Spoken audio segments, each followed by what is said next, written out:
you ought to be happy where you are working. And I always worry about people who say, you know, I'm going to do this for 10 years. I really don't like it very well, and then I'll do 10 more years of this. And I mean, that's a little like saving up sex for your old age. I mean,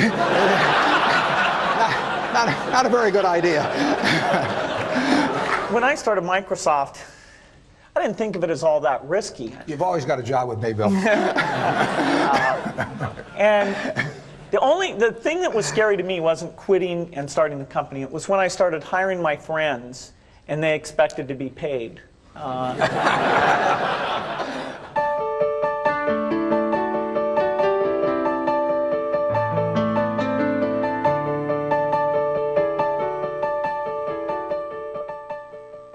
Buffett and Gates on Success was made possible by the Floyd and Dolores Jones Foundation, supporting efforts to enhance public education and a better understanding of business and investing in the American economy.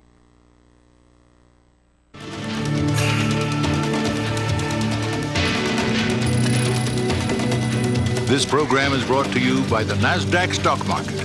Timely investment information is available at NASDAQ.com. And by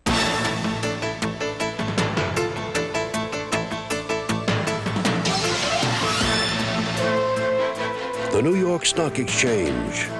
The world puts its stock in us. Each spring in Omaha, Nebraska, thousands of investors gather from around the world. How long does it take to get over here from Paris, France? 10 hours. For Sweden? Roughly, it's a day flight. A lot of people. It reminds me of New York, a lot of people. They come for the annual shareholders meeting of an investment company, Berkshire Hathaway. Many come just for a chance to meet Berkshire's legendary chairman, Warren Buffett. Obviously, when the stock goes up a lot, it creates interest. And we've got... During the past 4 decades, Buffett's uncanny success in picking stocks has made big money for Berkshire shareholders, including Buffett himself. His net worth is estimated at more than $30 billion. One highlight of the annual meeting is Berkshire Hathaway Day at an Omaha Royals baseball game. Buffett throws out the first pitch. Books analyzing Buffett's investment philosophy have acclaimed him the world's greatest investor. But he's made his fortune in companies well known to all. Companies such as Coca-Cola, Gillette, and Dairy Queen. He avoids anything high-tech. So how long have you been using the computer? Yet one of Buffett's good friends is Bill Gates. Microsoft's co-founder and CEO is 26 years younger. His enormous success has come from a technological revolution that he has done much to pioneer and popularize. Gates started Microsoft with his high school friend Paul Allen when Gates was still in his teens. Their investment, $1,500. Ski jumping. The ski jumping, that's pretty exciting, isn't it? Today, Microsoft's annual sales exceed $14 billion. It is the world's leading developer of software for the personal computer. And Gates is the PC's globe-trotting evangelist, celebrating its many benefits. Am I going to have time to get everybody? Okay. Success has made Bill Gates the world's wealthiest and perhaps most famous entrepreneur. It also has made Microsoft a target of controversy. The popularity of its Windows software has brought legal challenges from government antitrust regulators. They've tried to limit Microsoft's expansion into new fields, such as the Internet. Bill Gates and Warren Buffett share a restless curiosity and fascination with the future. Together in the spring of 1998, they came to the campus of the University of Washington in Seattle. They came to share their experience and their combined wisdom in conversation with students from the university's business school. Young people overflowed the Student Union Auditorium for an extraordinary conversation with 2 of the most successful business leaders of our time. So please join me in giving a University of Washington Business School welcome to Bill Gates and to Warren Buffett.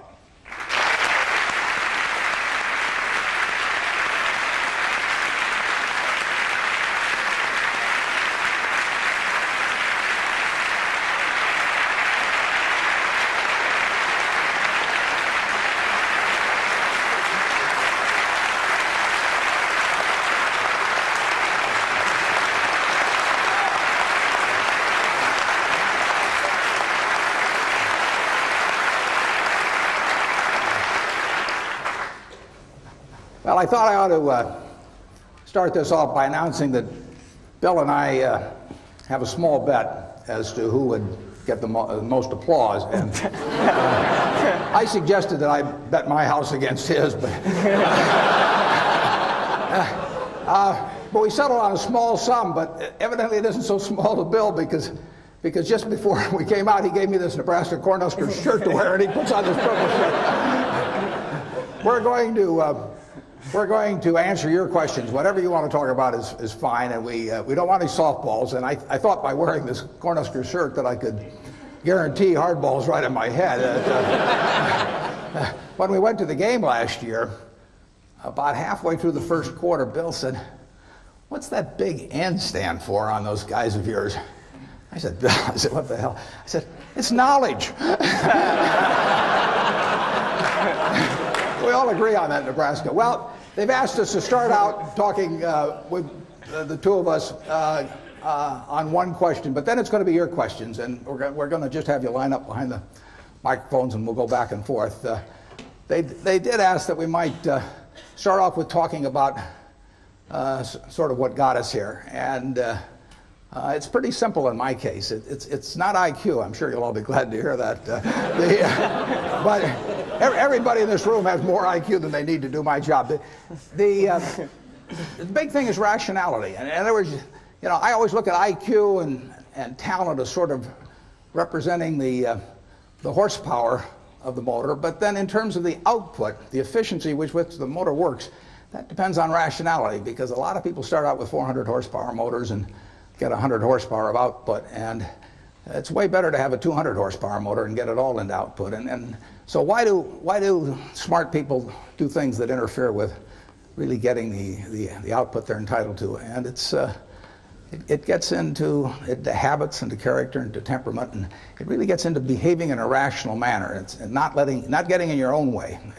As I say, everybody here has the ability absolutely to do anything I do and much beyond. And some of you will, and some of you won't. But it will. The ones that won't, it will be because you get in your own way. It won't because the world doesn't allow you to. It will be because you don't allow yourself to. So I have one little suggestion for you. Pick out the person in the class that you admire the most, and then write down why you admire them. Put down a list of qualities. You're not to name yourself in this, incidentally. And then put down the one that, frankly, you could stand the least in the whole group, and put down the qualities that turn you off in that person. And look at that list, and you won't find it's a bunch of things like throwing a football 70 yards or anything of the sort. The qualities of the first one that you admire are qualities that you, with a little practice, can make your own, and which, if practiced, will become habit forming. The chains of habit are too light to be felt until they're too heavy to be broken. I mean, my age, I can't change any of my habits. I mean, I'm stuck. But at your age, you will have the habits 20 years from now that you decide to put into practice today. So I just suggest that you look at the habits you admire in others, or the behavior you admire in others, and make those your own habits, and you look at what you really find somewhat reprehensible in others, and just decide, those are things you're not going to do. Ben Franklin did that a few hundred years ago, and it still works today. And if you do that, you'll find that you convert all your horsepower into output. So with that sermon, I'll let Bill give you another one, and then we'll get into your questions. Well, I think Warren's absolutely right about habit. I was lucky enough when I was quite young to have an exposure to computers, which were very expensive and kind of limited in what they could do, but still fascinating. And some friends and I really talked about that and decided that they would change because of a miracle technology of chips into something that everybody could take advantage of. And we really thought writing software was a neat thing. We hired our friends who wrote software. We thought about what the potentials were and really didn't see any limit. And so that vision of getting our friends together, getting them to work as a team, really seen what kind of tool this could be, a tool of what we talked about as the information age, where the key thing is magnifying your brain power instead of just your muscle power. And by pursuing that with a pretty incredible focus and being there at the very beginning of the industry, we were able to build a company that has played a very central role in what's been a pretty big revolution. Now, fortunately, the revolution is still at the beginning. It was 23 years ago when we started the company, but there's no doubt that taking the habits we formed and sticking with those, which would be hard to change, the next 23 years are going to give us a lot more potential and maybe even get us pretty close to that original vision, which was a computer on every desk and in every home. And that's a fun thing to be involved with. Okay, fire away. I was wondering how you define success personally. Well, I can certainly define happiness because that's what I am. I mean, I mean, I get to do what I like to do every single day of the year, and I get to do it with people I like, and I don't have to associate with anybody. Causes my stomach to churn. The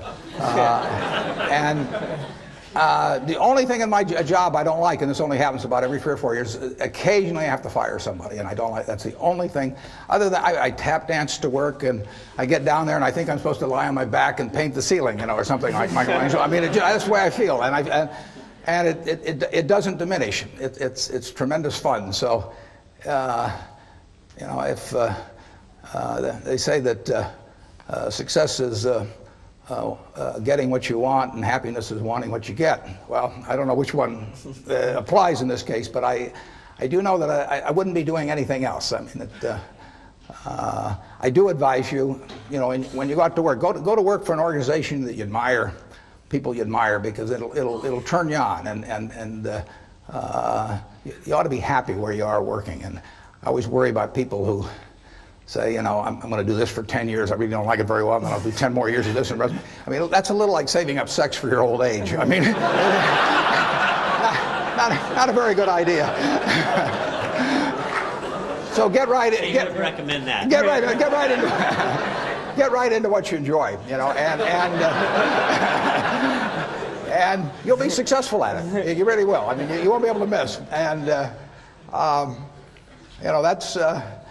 I don't regard what I do as the most important thing in the world at all, but it's right for me. I mean, I happen to be wired in a certain way that what I do works in this. If I had to do what Bill does, I mean, it lasts about 10 minutes, and that's true of a lot of things. But luckily, I kind of stumbled into the thing that I do best, and that it's worked out well.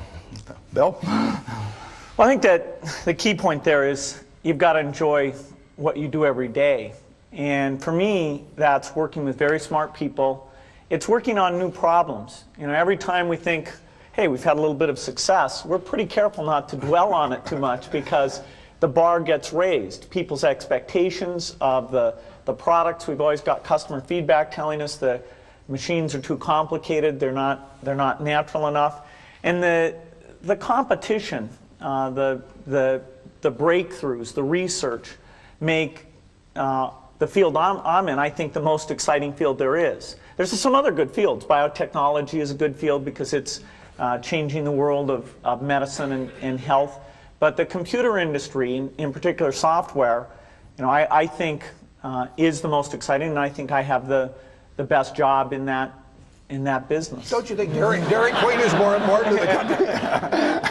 You can manage Dairy Queen. Yeah. I'll go and buy the dilly bars. Yeah, well, I'm counting on it. We'll raise the price when you come. Okay. You don't want to get in. I have turned down business deals that were otherwise decent deals because I didn't like the people that I would have to work with. I didn't see any sense pretending it. And to get involved with people that really cause your stomach to churn. I say it's a lot like marrying for money. That it's probably a bad idea under any circumstances, but it's absolutely crazy if you're already rich, right?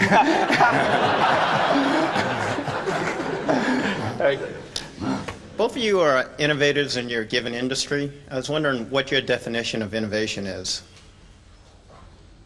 Well, I don't do a lot of innovating in what I do. I mean, my job, I really have just two functions in my job. One is to allocate capital, which I enjoy doing, and the second one is to have a group of managers, to keep a group of people, 15 or 20 managers, enthused about what they do when they have no financial need to do it whatsoever. At least 3/4 of the managers we have are rich beyond any possible financial need, and therefore my job is to figure out how to cause them to want to jump out of bed at 6 in the morning and work with all of the enthusiasm they did when they were poor and starting. And if I do those two things, they do the innovation. So that Bill innovates. Now he can tell you about it.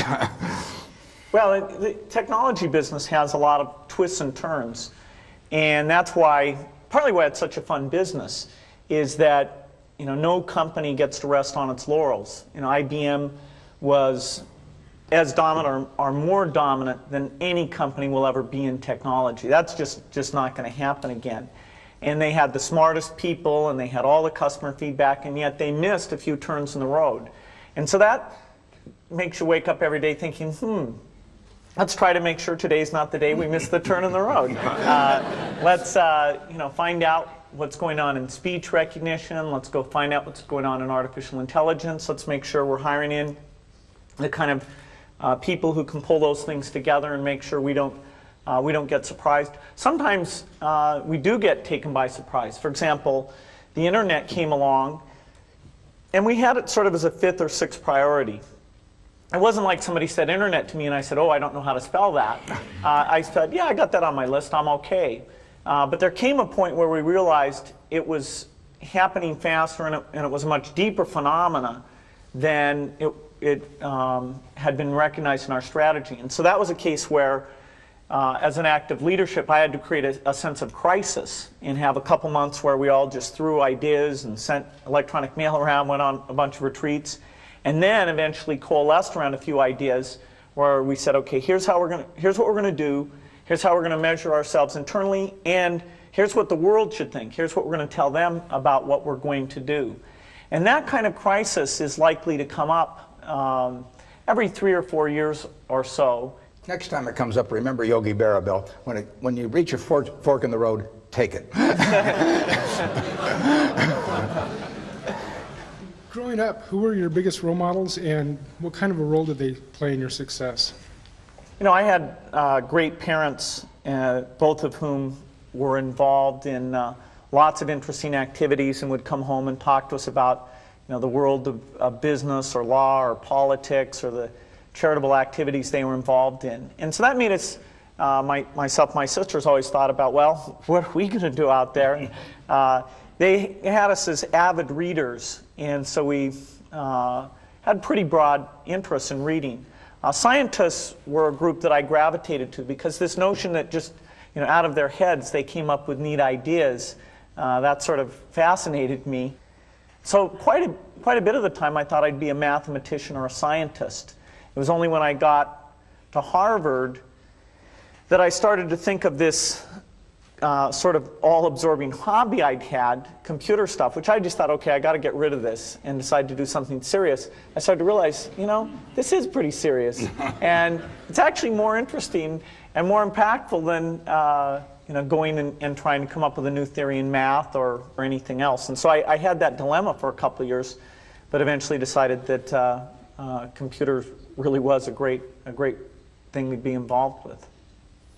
Yeah, I think you're 100% on the money in focusing. I would, instead of calling them role models, I call them heroes, actually. And I think if you tell me who your heroes are, I can tell you how you're going to turn out to quite an extent by this point in life. And I have been extraordinarily lucky in that none of my heroes ever let me down. I mean, the ones I came up with throughout their lives, I've never felt that I've been let down in any way with it. Number one was my dad, and had a huge impression on me.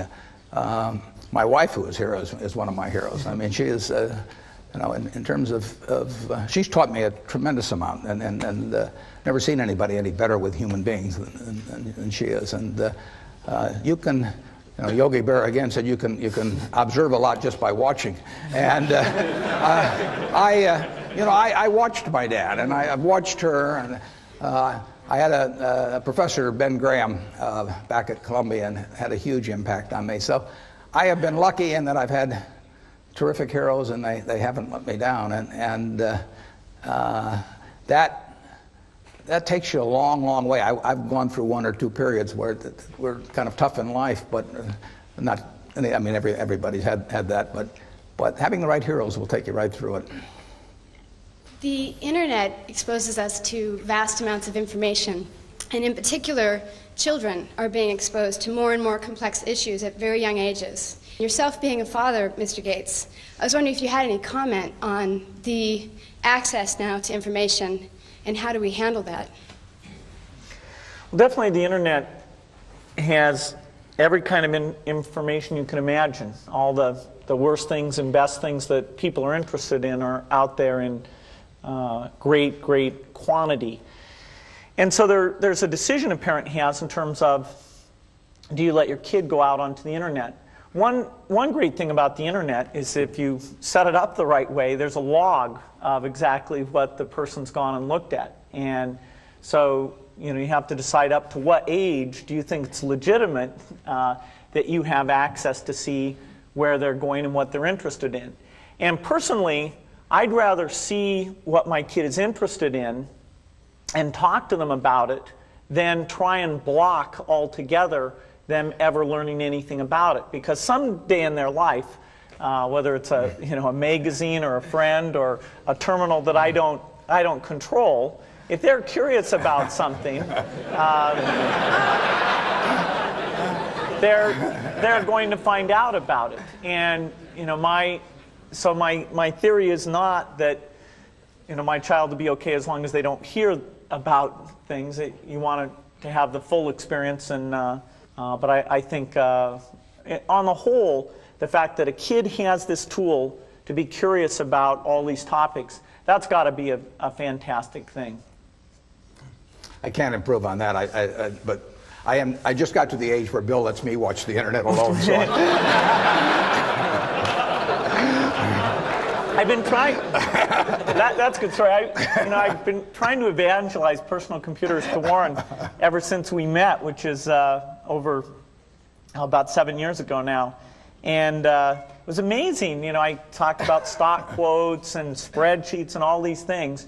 And in the end, it wasn't my talking at all that got him on. It was the ability to play bridge with his friends. And, now he's incredible. He's an addict. Yeah. Do you feel that technology has made businesses more efficient to the point where you can pay more for them? Well, I'm sure technology has made them more efficient, and if I thought otherwise, I'd be afraid to say so with Bill sitting next to me. But a lot of things in business, including maybe much of technology, really it has the same effect as if you went to a parade and the band started coming down the street, and all of a sudden you stood up on tiptoe. I mean, in another 30 seconds, everybody would be on tiptoe. It'd be hell on your legs, and you wouldn't be seeing any better. And there is that aspect to business, that there's a self-neutralizing aspect. Now, Bill, tell them how much technology you'll pay for. No, I think there's definitely a lift, a one-time lift, where you go from not using technology well to using it well, particularly if U.S. companies are doing that better than their competitors outside the United States. And so you get all this ability to communicate, and so you get global scale in a lot of businesses that wouldn't have had it before. If you look at the really big earners in that, who are generating this 20% return on equity, a lot of them are companies like Coke or Microsoft or Boeing or GE, which are going to that worldwide marketplace. And I know every one of those has been helped by technology. But that cannot explain why 10 years from now they'd be getting that type of return on equity. There's something almost certainly ephemeral about current conditions. Capitalism tends to be self-neutralizing in terms of improvements, but that's marvelous, because it means we've got better everything than we would have otherwise. But the real trick is to stand up on tiptoe and not have anyone notice it. I mean, if you can do that, then you do very well. Yeah. Bill, Warren, The world is becoming a much smaller place, both in technology and in finance. How do you see yourselves as businessmen taking your businesses globally, and how do you view that individually as a person?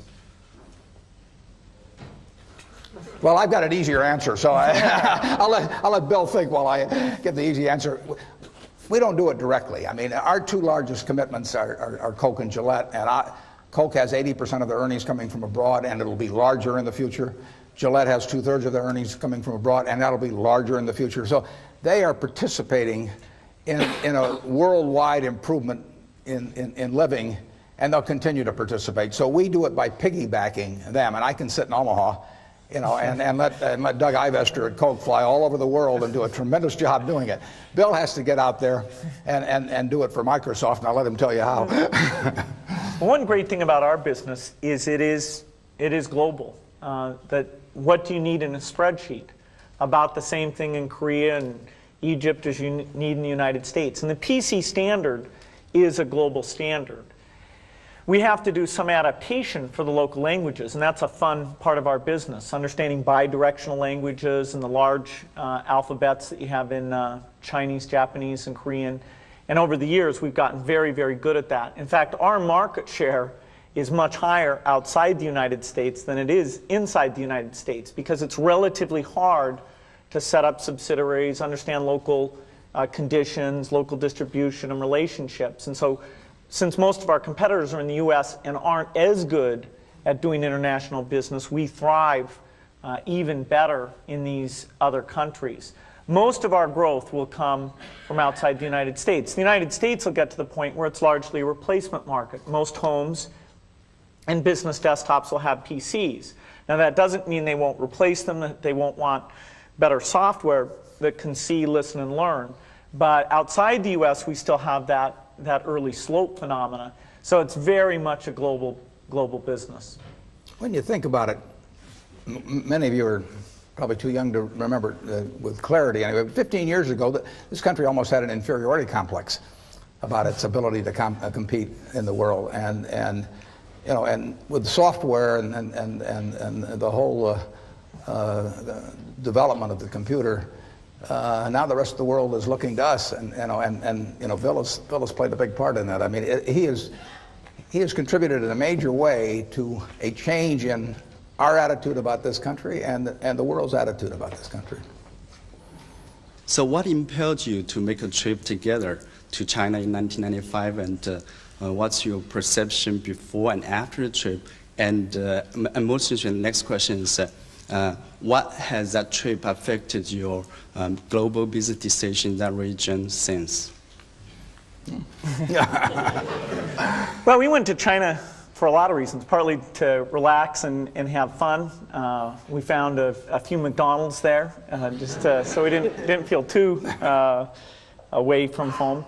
It was also exciting to go and see all the changes taking place. I mean, it's so amazing what's going on there. And we saw different parts of the country, got to see some of the leaders. It's a market that you know, Microsoft had already been investing a lot, and we've upped that quite a bit since then. Although about 3 million computers get sold every year in China, people don't pay for the software.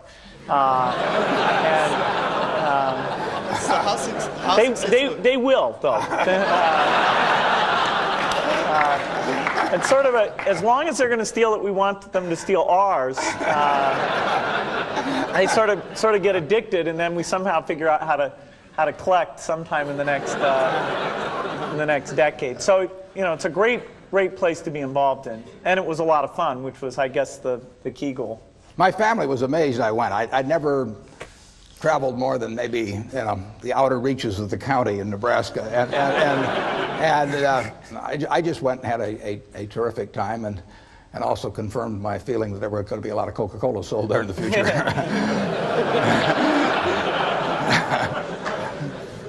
I told everybody over there it acted as an aphrodisiac. I don't know whether.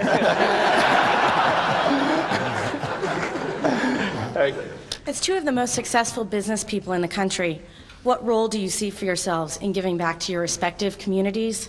And how do you use your influence to get others to give back as well? Well, I think we both have a quite a similar philosophy on that. I know in my own case that 99% plus will go back to society, and that'll actually count everything that my family and I have lived on during our entire lifetimes. But just because we've been treated extraordinarily well by society. You know, I'm lucky. Bill said if I was born a long time ago, I'd have been some animal's lunch. You know, I mean,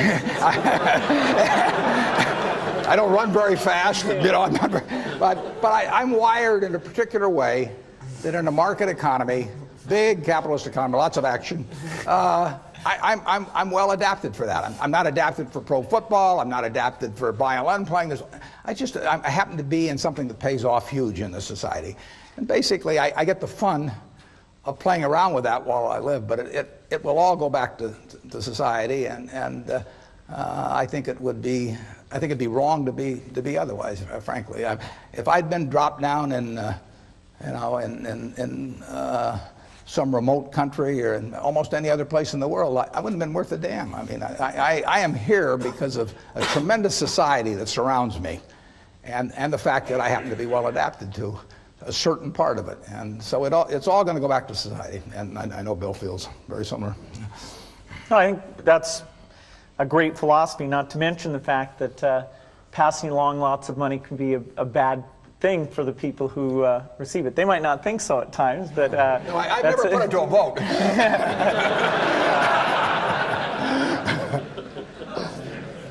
No, I really don't think it's right that frankly, I don't think it's right that the quarterback of the Nebraska football team next year should be the eldest son of the quarterback of 22 years ago. Nor do I think that our Olympic team in 2000 should be chosen as to be from the same family that was on the Olympic team in all the respective sports in 1976.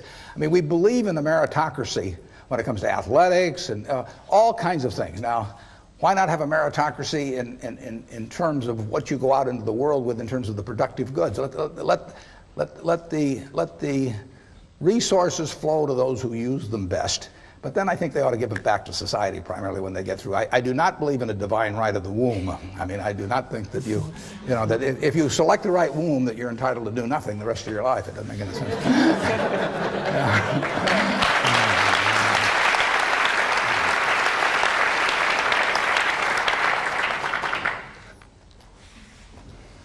Hi, there's been a lot of discussion about how the information age is revolutionizing society.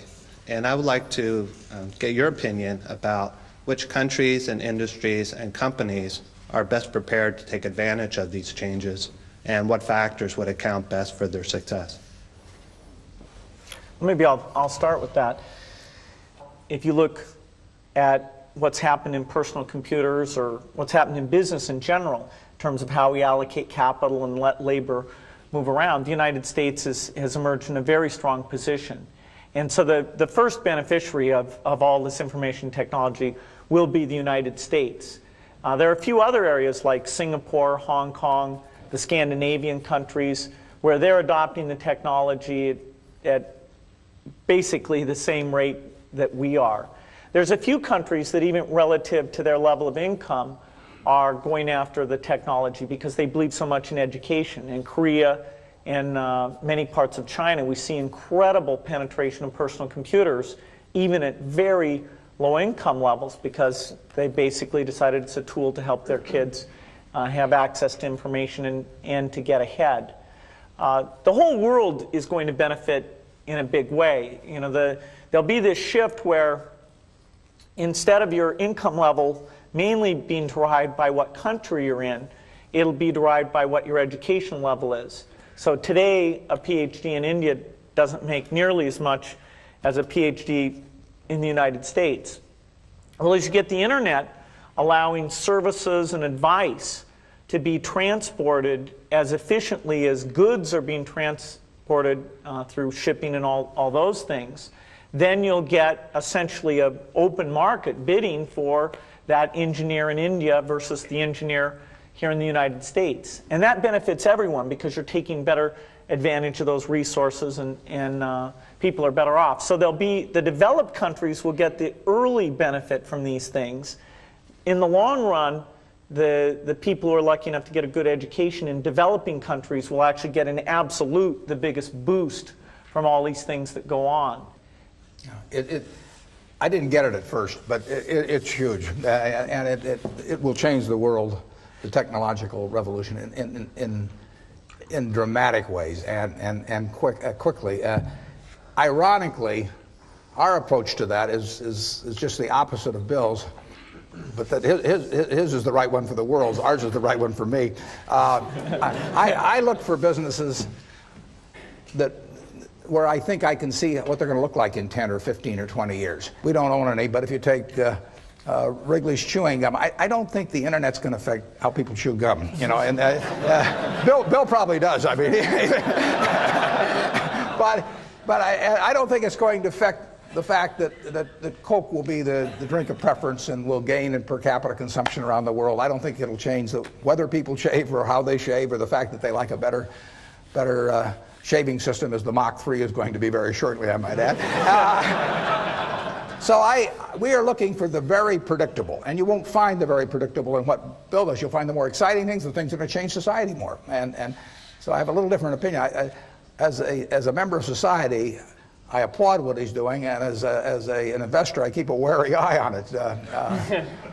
And that's, you know, it's a different approach to investing. Most people think of that all as opportunity, and it has been opportunity. Every internet stock has gone crazy here in recent months, but I don't know how to look at one or the other and tell the winners. Yeah, this is an area I agree strongly with Warren on. I think the multiples of technology stocks should be quite a bit lower than the multiples of stocks like Coke and Gillette, because we are subject to complete change in the rules. You know, I know very well that in the next 10 years, if Microsoft's still a leader, there will have been at least three crises that we will have had to really prove our excellence in. I accidentally once, when we were on a panel with the CEO of Coke, I said something like, I couldn't run my business when I get to be 60 because it's such a hard business, not like Coke. And I offended him without meaning to. You won't offend me. I want to be in a business I can run when I'm 100 because I plan to do it. I'm going to retire about 5 years after I die. Maybe. Starting a new company is very risky. How do you determine when is the best opportunity to start a new company, and how can you get people to support you? Well, when I started Microsoft, I didn't think of it as all that risky. I mean, I was so excited about what we were doing. It's true I could have gone bankrupt, but you know, I had a set of skills that were highly employable, and in fact, my parents were still willing to let me go back to Harvard and finish my education if I wanted to. You've always got a job with me, Bill. And the thing that was scary to me wasn't quitting and starting the company. It was when I started hiring my friends and they expected to be paid. And then we had customers who went bankrupt, customers that I'd counted on to come through. And so then I got this incredibly conservative approach that I wanted to have enough money in the bank to pay a year's worth of payroll, even if we didn't get any payments coming in. And you know, I'm almost true to that the whole time. We have about $10 billion now, which is pretty much enough for the next year. Anyway, you know, if you're going to start a company, it takes so much energy that you know it better overcome your feeling of risk. I don't think that you necessarily, if you're going to start a company, should do it at the start of your career. I think there's a lot to be said for working for a company, learning how they do things. You know, if you're young, it's hard to go lease premises. They made that hard for me. You couldn't rent a car when you were under 25 at the time, so I was always taking taxis to go see customers. And the people would, you know, people would say, well, we're going to go have a discussion in the bar. Well, I couldn't go to the bar.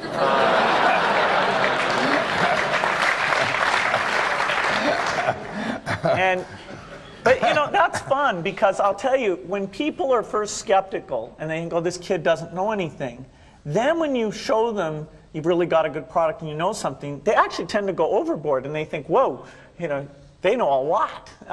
Let's really do an incredible amount with these people. So our youth, at least in this country, was a huge asset for us once we reached a certain threshold. It's hard to hire older people because they'll be a little bit conservative about whether they should come and take the risk. And it took 3 or 4 years before we could go out into the normal sort of employment pool. But those problems that come with starting a firm, you better think of those as part of the pleasure, part of the challenge that is part of the excitement. I was curious what each of you felt was the best business decision you had made throughout your career. The best what? Business decision. I think just jumping in the pool, basically. I mean, I've always enjoyed what I've done, and a few things have worked out very well. And the nice thing about the investment business is that you don't need very many. But you'll see plenty of times when you get chances to do things that just shout at you.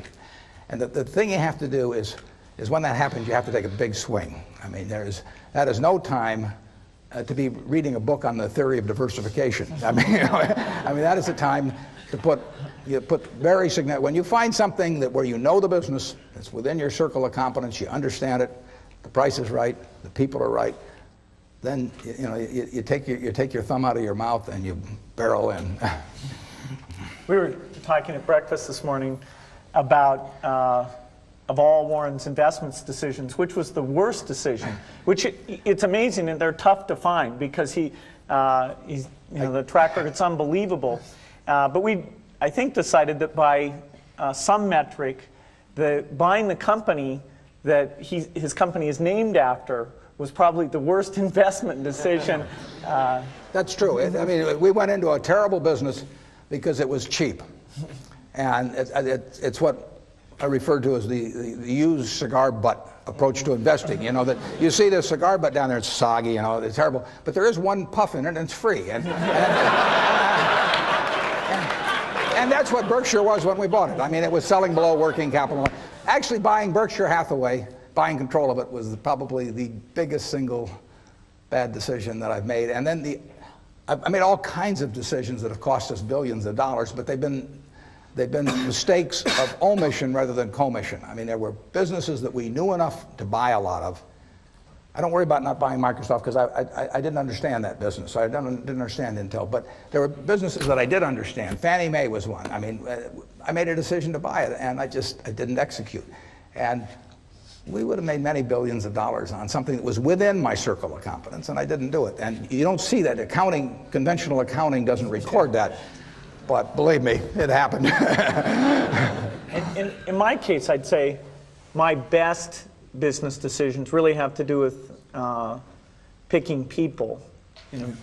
Deciding to go into partnership with Paul Allen is probably at the top of the list.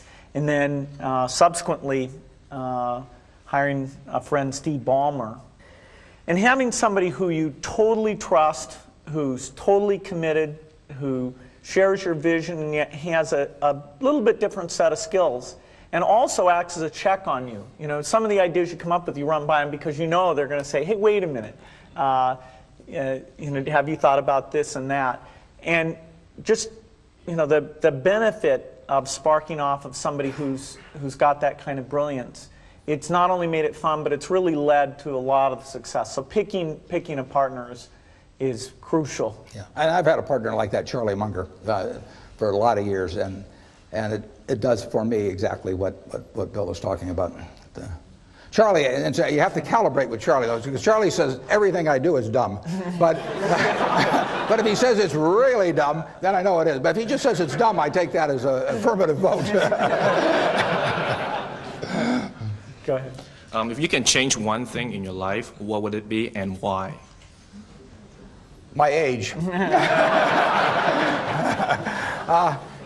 I never look back. I just don't worry about anything. I mean, so I consider myself unbelievably lucky. So the idea of saying I could have even been a little luckier if this or that had happened, I could have been a lot better looking, or I could have been a better athlete, or all that stuff. But so what? You play the hand you get, you play it as well as you can, and you're thankful if you're lucky enough. The odds were, when I was born, the odds were over 50 to 1 against me being born in the United States. I mean, I had a 2% probability, you know. Well, if I'd known that, I might have given up and not come out. I mean, but here it was, you know. I was lucky enough to be born here, and I was lucky enough to have two terrific parents, and they raised the three kids in a way that helped me enormously in life. So, I mean, when you got all that going for, I just don't think you look back and think about anything that could be changed better. I'm thankful. Isn't there at least one bridge hand you would have played differently? Well, I have a partner who says I should have played every bridge hand differently. I asked her one time, I said, how should I play that hand? And she said, under an assumed name.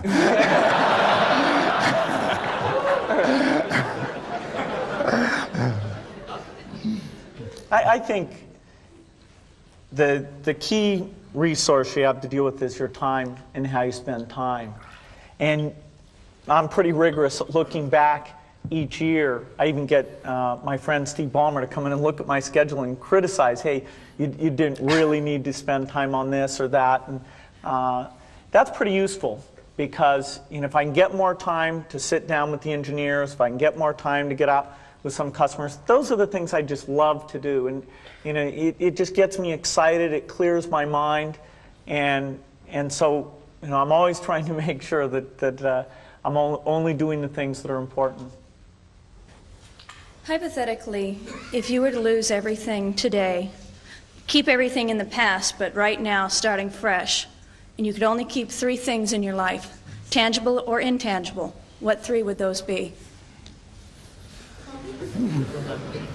Well, I'm not sure how you define the 3. I mean, you'd like to know everything that you now know. I mean, because what essentially the things I've applied in the past are going to be applicable in the future. This may sound, if I lost it all without losing any money of any other people, it wouldn't bother me a lot.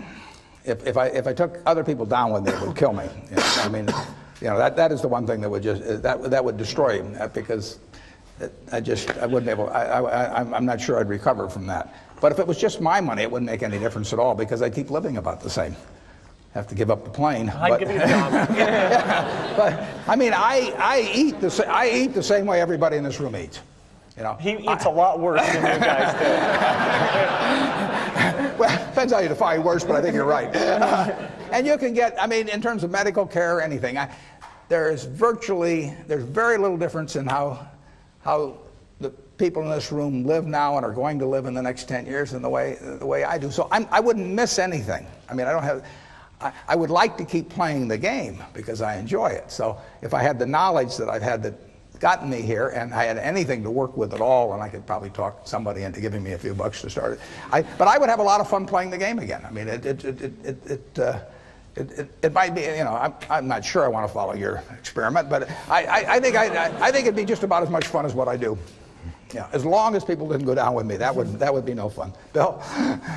Yeah, starting out at a small scale again, it's got a certain attraction to it. But I think it's interesting. Our business is not one where money makes that much difference at all. In fact, somebody was saying to me recently that Microsoft has such a strong position in our business. And I was saying, hey, if you took 30 of the top people and drafted them over to the other team, the score would change, very, very quickly.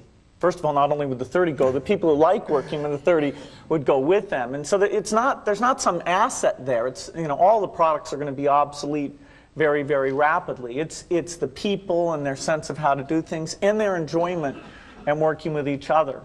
And, it'd be a shame to give that up.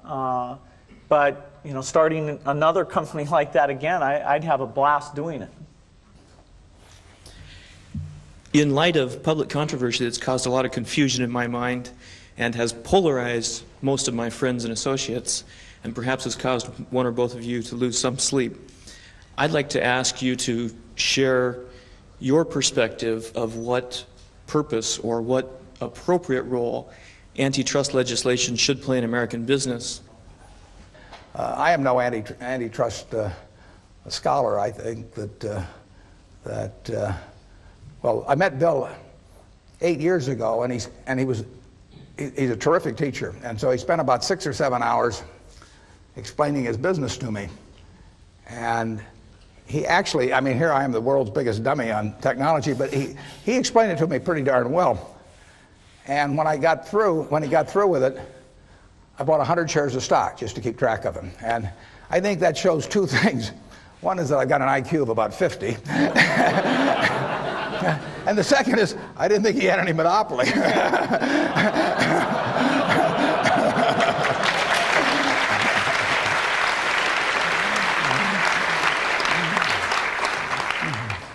Well, the key goal of competition law is to protect consumers and to make sure that new products get created and that those products are very innovative. And you can look in the economy at different sectors and say, you know, where is that happening very well and where is it not happening as rapidly?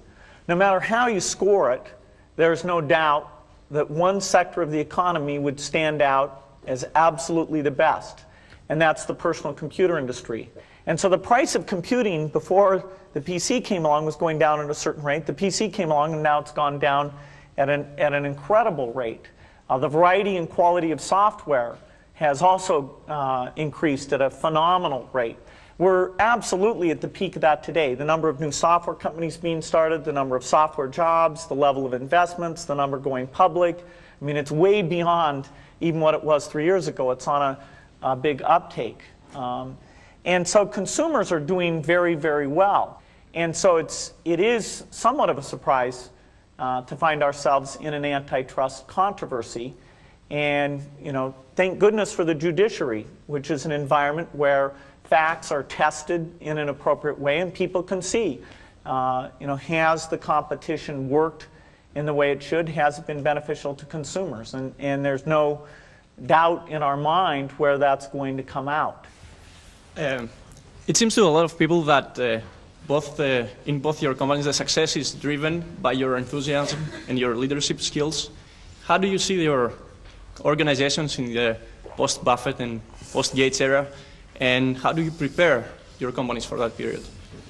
Well, your assumption is wrong, because I will keep working until about 5 years after I die, and I've given the directors a Ouija board, and they'll be in touch. But at the Ouija board it doesn't work. We have outstanding people that can do what I do. And we've got the people identified to do that, and the board of directors of Berkshire knows who they are. And in fact, I've got a letter.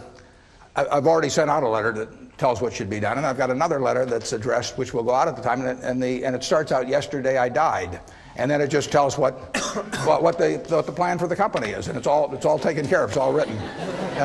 I put down at the bottom of it, I put "dictated but not read."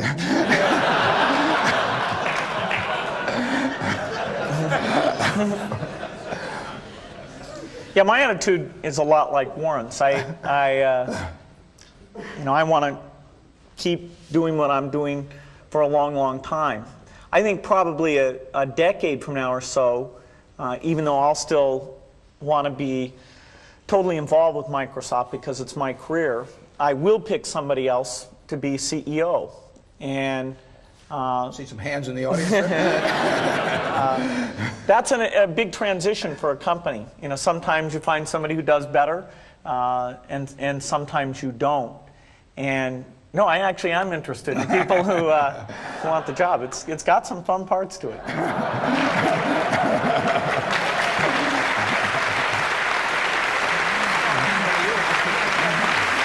I just want to make certain that they hear that we specifically and formally thank Warren Buffett and Bill Gates for visiting the University of Washington Business School.